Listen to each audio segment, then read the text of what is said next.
optimize the department's UAP work, we are establishing an office within the Office of the Secretary of Defense.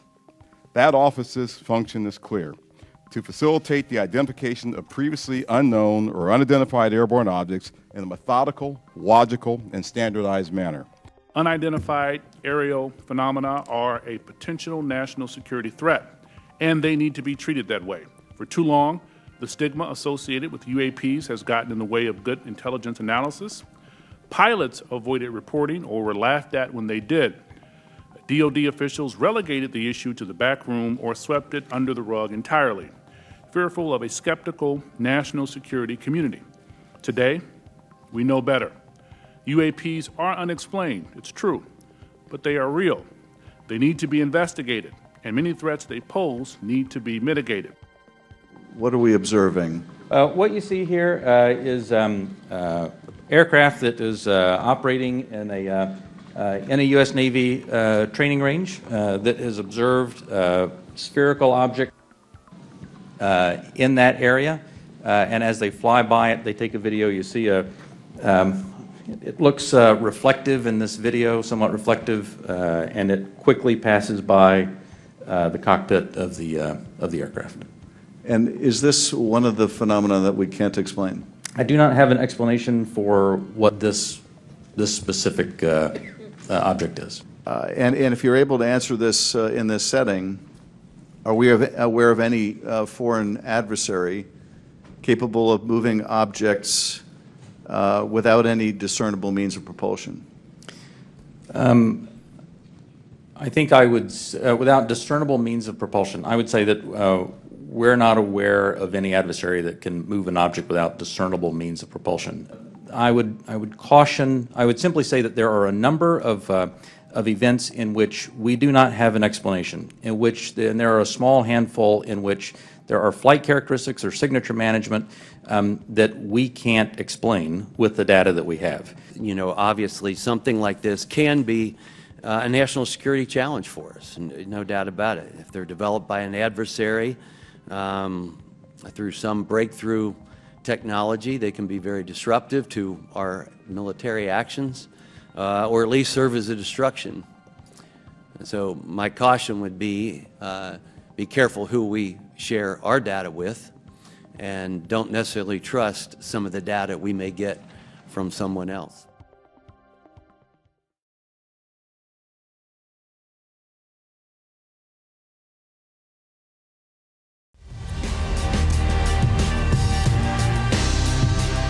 In recent reporting, author Michael Schellenberger writes that multiple sources have confirmed whistleblower David Grush's claim that the United States government possesses a number of non-human vehicles.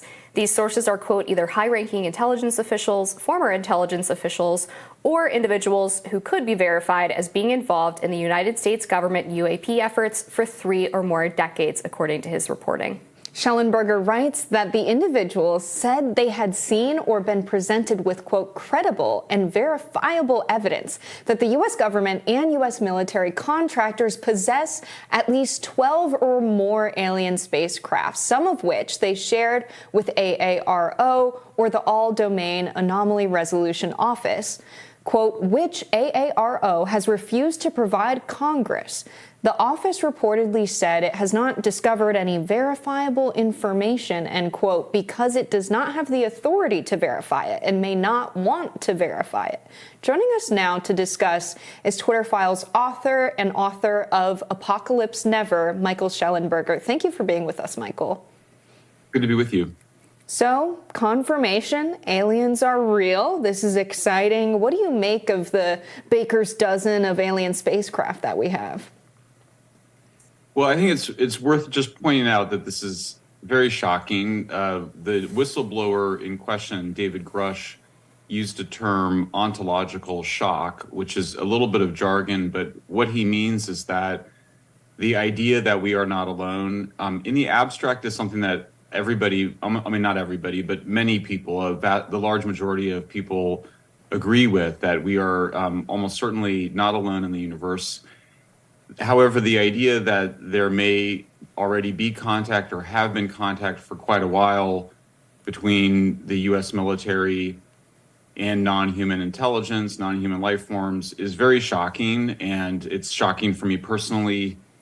There's things I kept out of the story that I think were just too shocking and certainly harder to confirm.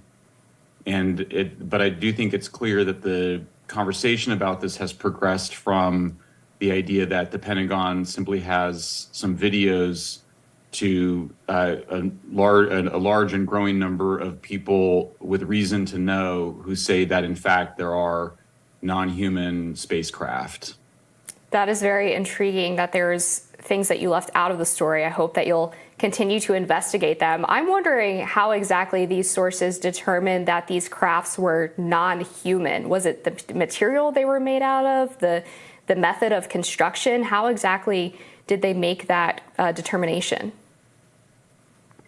Yeah, I mean, I think that there wasn't much doubt. There are programs, according to these folks, that exist to not just study these technologies, but attempt to reverse engineer them.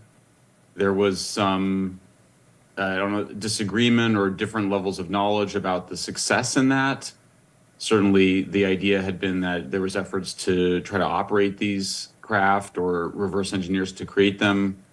There's one very interesting story, which is that a major aerospace company apparently tried to involve greater civilian scientists and engineers to reverse engineer the vehicles because the stovepiping or compartmentalization that exists really prevents the kind of innovation and sharing of knowledge that's actually essential to being able to achieve scientific and engineering goals. And so there was a very briefly floated idea to involve a larger number of scientists and engineers that was apparently rejected by the Pentagon. So these are, extraordinary claims require extraordinary evidence. At the same time, extraordinary claims, you don't need extraordinary evidence to simply investigate them. And the claim here is that these craft are real physical objects. This is not a mass hallucination, that they exist in specific military bases or in contractor facilities, and that members of Congress could go and actually find these facilities or go and actually make sure they get their way in there and try to find these craft themselves. So obviously,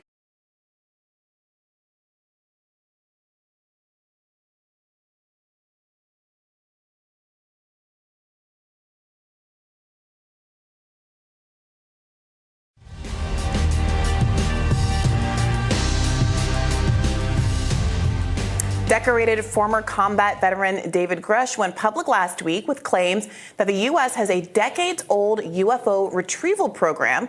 Grush also dropped the bombshell allegation that people have been killed by, quote, non-human intelligences. Here he is on News Nation. Let's watch. We're definitely not alone. Absolutely, the data points empirically that we're not alone, yeah. Do we have bodies? Do we have species of Well, non-human? naturally, when you recover something that's either landed or crashed, sometimes you encounter dead pilots. And believe it or not, as fantastical as that sounds, it's true. Grush, who previously worked as a representative for the National Geospatial Intelligence Agency, where his job was to help investigate UFOs, also said recently, quote, "I think the logical fallacy there is because they're advanced, they're kind, we'll never really understand their full intent, and that's because we're not them. But I think what appears to be malevolent activity has happened. That's based on nuclear site probing activities and witness testimony." Grush went further, saying the U.S. would do anything, including killing people, in an effort to keep this secret. We have spacecraft from another species. We do, yeah. How many? Quite a number. You're kidding. No. Amazing claims from a former member of the American Intelligence Services, David Grush. He says that we are not alone. Aliens do exist, and they have visited Earth.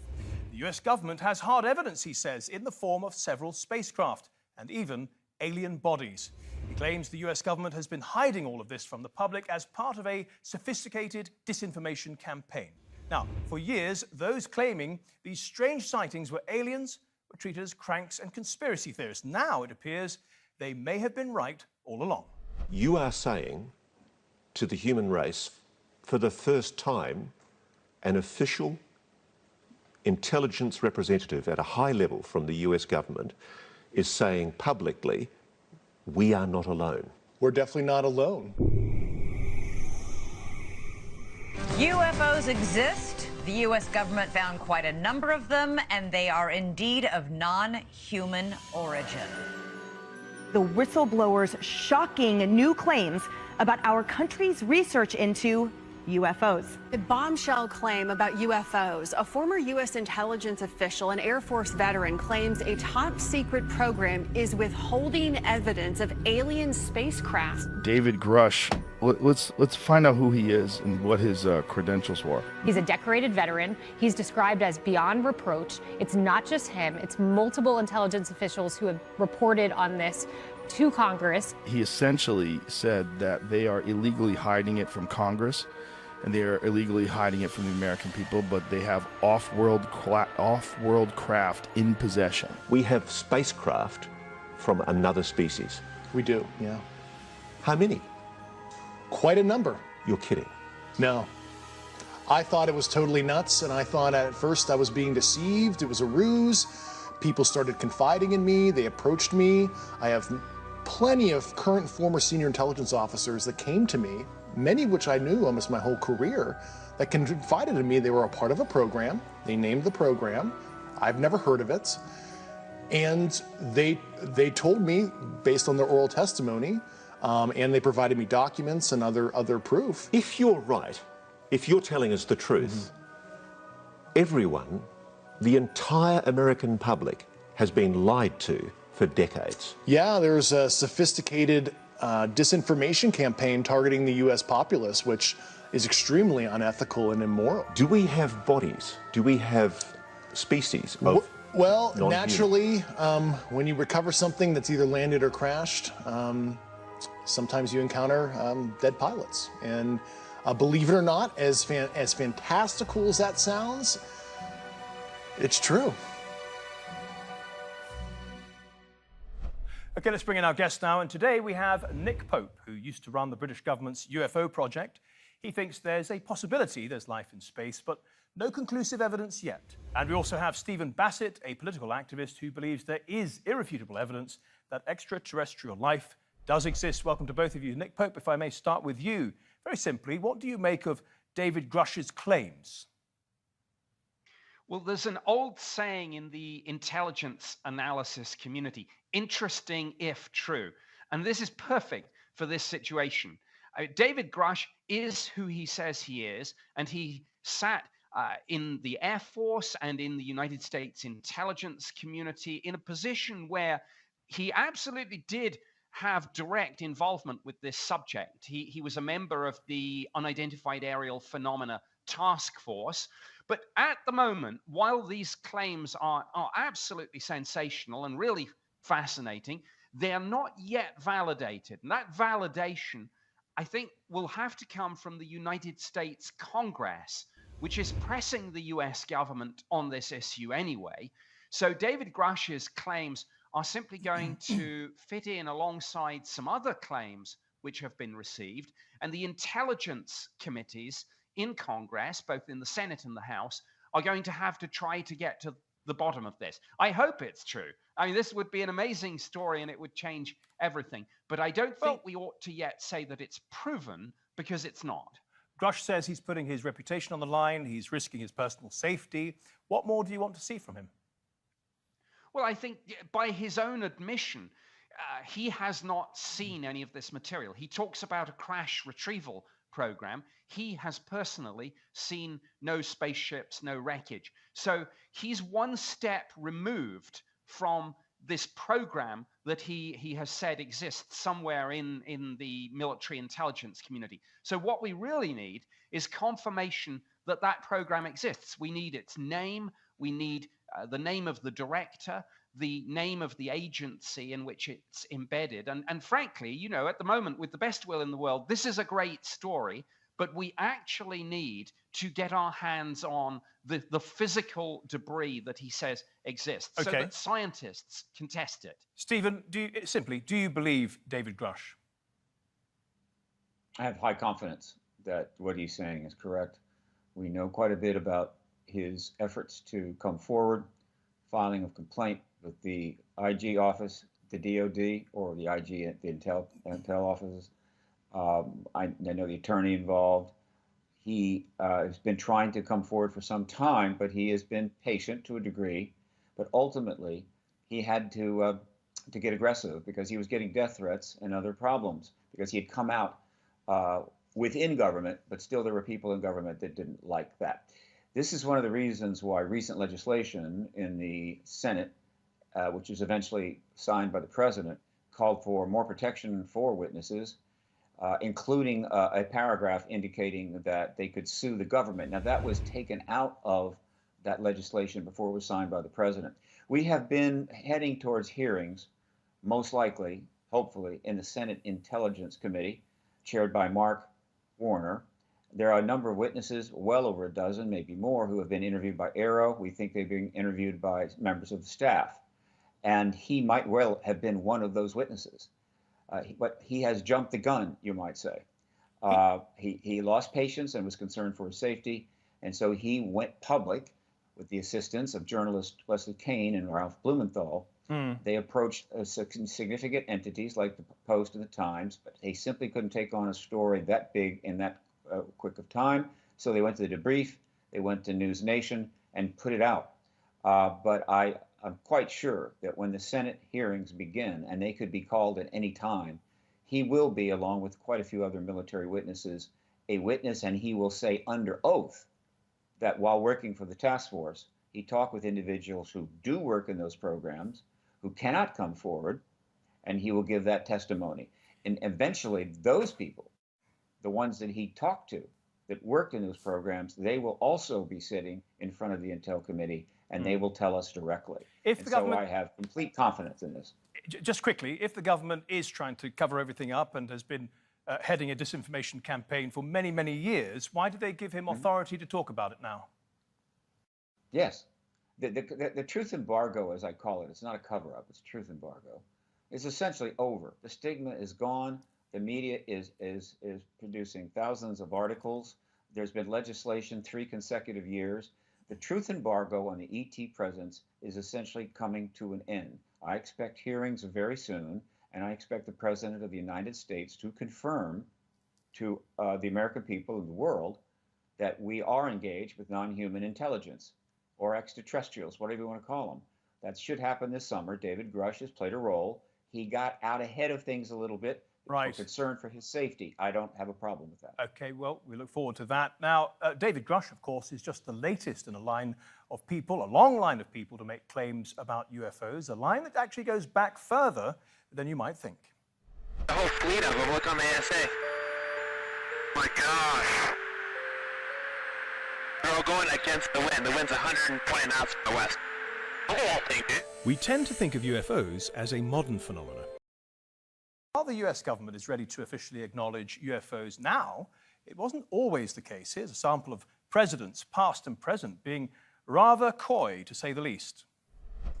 The truth is that when I came into office, I asked, right? I was like, all right, is there the lab somewhere where we're keeping the alien specimens in spaceship?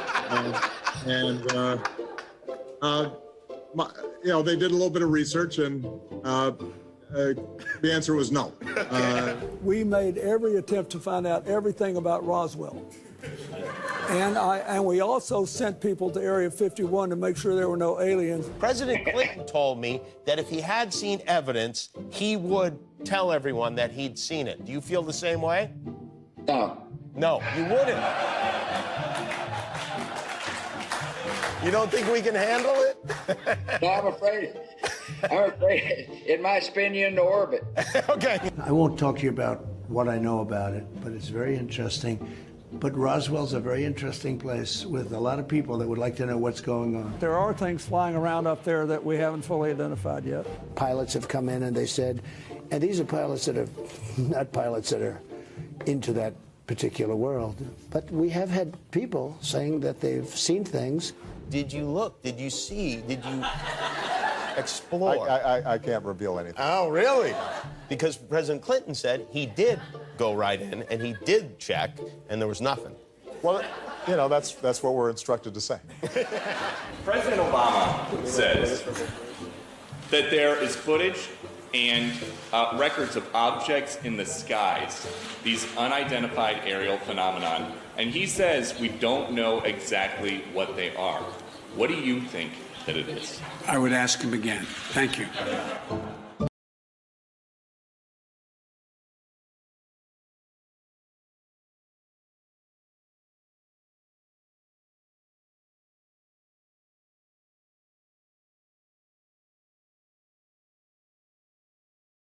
I occasionally think how quickly our differences worldwide would vanish if we were facing an alien threat from outside this world.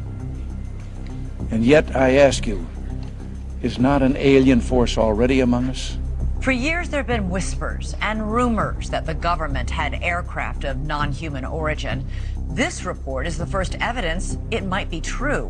I think people would be surprised to know the volume in which these things are apparently recorded and observed by active duty military people on missions. A Pentagon report is detailing a dramatic increase in UFO sightings, more than 350 since 2021.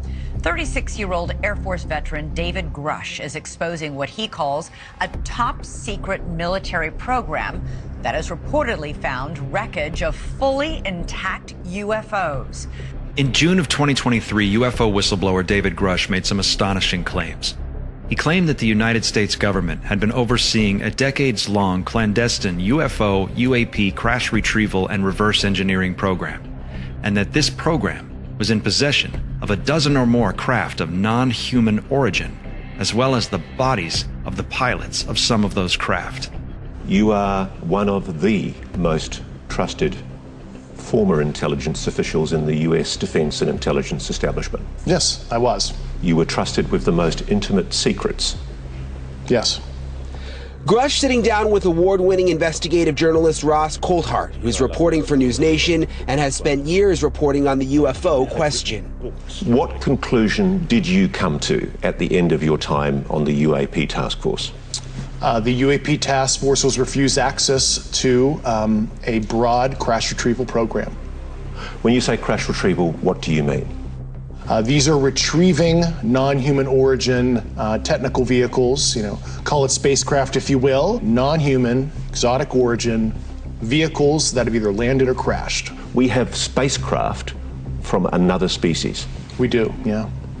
But this story gets even weirder, because yesterday, Senator Marco Rubio confirmed in an exclusive News Nation interview that he had spoken with other whistleblowers independently and that they had corroborated David Grush's claims. Say there are people that have come forward to share information with our committee over the last couple of years. I would imagine some of them are potentially some of the same people that perhaps he's referring to.